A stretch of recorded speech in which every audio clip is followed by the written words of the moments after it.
इंतजार ना करना। आप चाहे इन पर एतबार करें या ना करें, पर ये करेंगे, आपके लिए लड़ेंगे, आपकी मौत आपसे आगे होकर मरेंगे। इनको कोई फिक्र नहीं कि क्या सजा होगी, क्योंकि ये पता है क्या मानते हैं कि इसमें उसकी रजा होगी। कभी आतंकवादी, कभी बागी, लेकिन करे भी क्या, ये बगावत इनके खून में है। वो खून जिसने मिट्टी में गोलियां बोई थी, वो खून जो जलियांवाले बाग में दिखा था, वो खून जो सिर चढ़ा और 7 समंदर पार किताब में पिस्तौल बनकर पहुंचा, वो खून जिसने फांसी के फंदे को चूम कर गले लगाया, जिसने आरियों के नीचे भी अपने यकीन को नहीं छोड़ा। यकीन जो हंसते हुए तपती तवी पर बैठ गया, चांदनी चौक में शीश देकर चमकौर में तीरों की बारिश में भीगते हुए आकर खड़ा हुआ सरहद की उस नींव पर, जिस पे उभरा इंसानियत का महल। आइए जरा देखें तो सही, ये जो बीते कुछ समय से सड़कों पर घूम रहे हैं, ये असल में हैं कौन? इन माताओं की इतनी कौन सी मजबूरी थी कि वो भी साथ चल पड़ी? ये मजबूरी इनके जागते ज़मीर की है, इनकी पवित्र कोख की है, जिनमें से दुनिया के तमाम योद्धाओं ने जन्म लिया। भला ये घर पर कैसे रह सकती थी?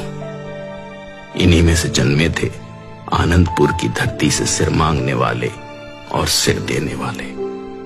इन्हीं में से जन्मे वो योद्धा जो पैदा तो अलग अलग गर्भ से हुए, लेकिन आखिर में अपनी सबसे प्यारी मां धरती की कोख में समा गए। ये वही हैं जो रक्षा करते हैं, चाहे अधिकारों की हो या सरहदों की। दोनों तरफ एक ही पिता के बेटे हैं, दोनों अपने अपने फर्ज निभा रहे हैं। अगर कुछ बीच में है तो बुरी सोच की सरकारों के बैरिकेड्स। इनका इतिहास पढ़ने पर पता चलता है कि पहली बार बागी नहीं हुए। जब जब हक और सच के लिए आवाज उठाने की जरूरत पड़ी, ये सब अपनी अपनी जगह आगे आकर लड़े। ये लोग जिनकी भाषा, पहरावा, त्योहार और संस्कृति तो अलग हो सकती है, लेकिन अंदर की आग एक ही है, एक अच्छे देश के निर्माण का सपना, जिनका सबसे पहला धर्म हो इंसानियत। ये वही है जो मौत को सामने देखकर हंस हंस कर जयकारे लगाते हैं।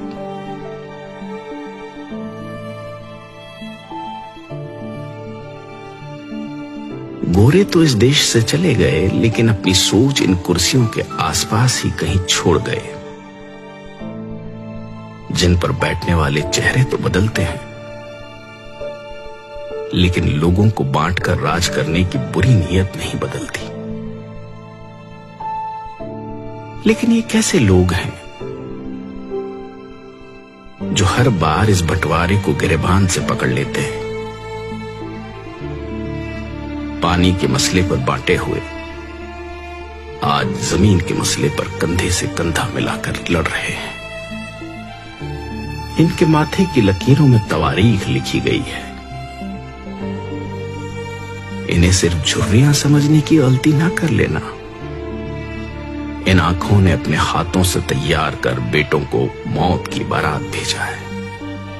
वो आंखें जिन्होंने आजादी के सपने देखे, जो दंग रह गई जब शीशम की चमकदार कुर्सियों पर बैठे मखमल के कुर्तों ने आजादी के नाम उजड़ जाने का शाही फरमान जारी कर दिया। सिर्फ हाथ बदले हैं, हथियार आज भी वही है, चोटें आज भी वही है। लेकिन इन भले मानसों ने उजड़कर भी पता है क्या कहा? नानक नाम चढ़दी कला, तेरे भाने सरबत का भला। आप रूप अमीक अन पुस्तक बरकत गर्भ में सरपंजन आग्रूप ईश्वर की रजा को सबसे ज्यादा मानने वाले किसान सब कुछ यही तो पाल रहे हैं। इन फसलों को, तुम्हारी नस्लों को, गरीबी से मर रहे आम इंसान को, भ्रष्टाचार से बड़े हुए पेट को, ईमान को, बेईमान को, इंसान को, शैतान को, बेजुबान को, हिंदू, सिख, ईसाई, मुसलमान को, सबको यही तो पाल रहे हैं। इसीलिए तो इन्हें अन्नदाता कहा जाता है।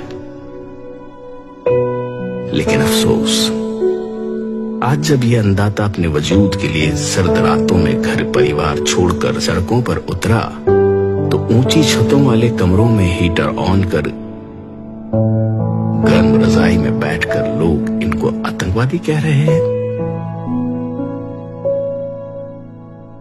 अगर अपनी आजादी, इंसानियत और सबके भले की बात करना आतंकवादी होना है तो माफ कीजिएगा, पर कोशिश करना कि ऐसे आतंकवादी बन सके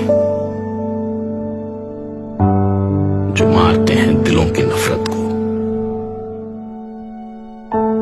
ऊंच नीच के फर्क को, गरीब और अमीर के बीच के फासले को।